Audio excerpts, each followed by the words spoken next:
right, well, it's Starr Howze here with Victor Goines, the CEO and president of Jazz St. Louis, and today we're going to be having a chat about the upcoming performance in February, the tribute to MLK. Victor, thank you so much for joining us today. Thank you. It's a pleasure to be here. Thank you for doing this for us. Absolutely. So can you tell us a little bit about the performance that's going to be taking place? Absolutely.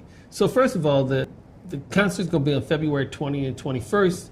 It's a Jazz St. Louis big band concert. It'll be featuring just a fantastic trombonist by the name of Victor Goines. Mm-hmm. So I'm looking forward to doing that. Wycliffe and I have a lot of history, 30 years with the Jazz and Lincoln Center Orchestra with the Winter Marcellus Septet.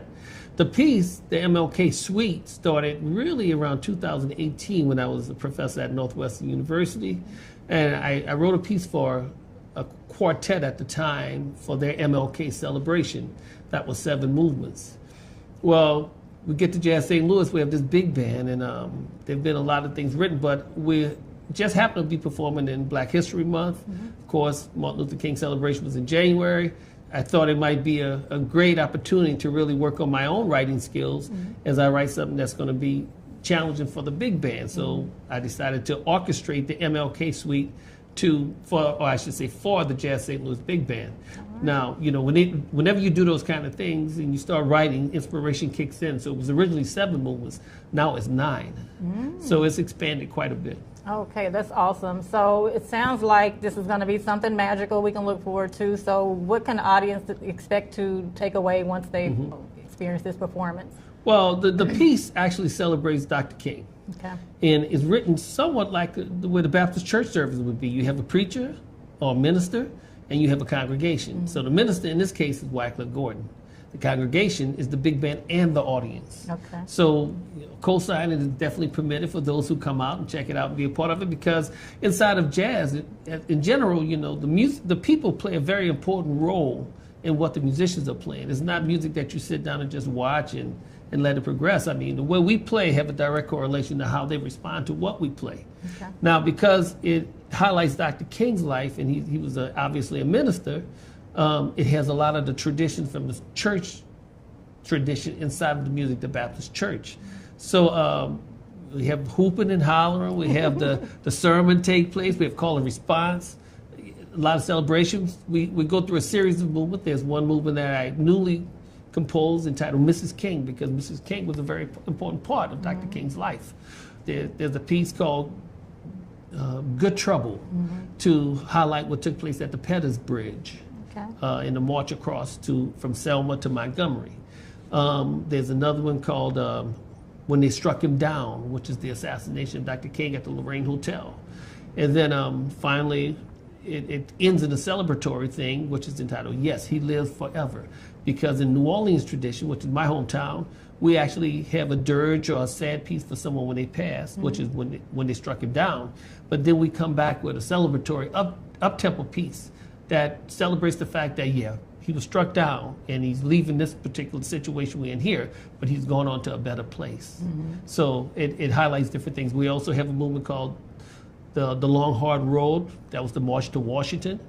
We start out with a movement entitled Michael the Archangel, because his birth name was Michael King Jr. And because of influences of Martin Luther's teachings, his father decided to change their name to Martin Luther King Jr.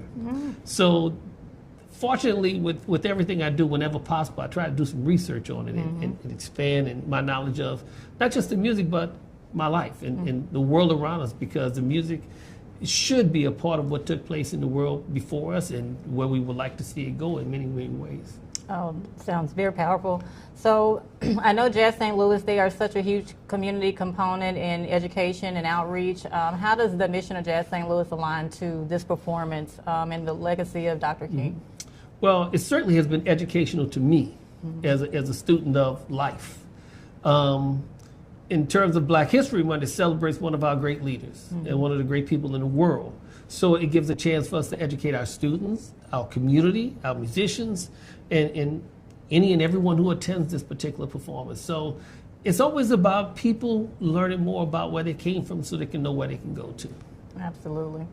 All right. So what are some of your favorite parts of this performance? Are there any things that'll stand out for the audience? Well, there's a piece called The Language of the Unheard. And I picked that from a speech Dr. King, or not a speech, an interview he did. And basically Dr. King said, a riot is the language of the unheard. So it kind of starts off it's really fast piece because it's got to have that urgency in it. Not so much like a riot, but it's definitely a lot going on at the same time, and very challenging for the band. So that's always one of my fun pieces to play. And then the ballad I wrote for Mrs. King, I think, I'm looking forward to hear that one because, hopefully I wrote something that was as beautiful as she was, and as supportive of Dr. King. You always try to make sure you're hitting those landmarks.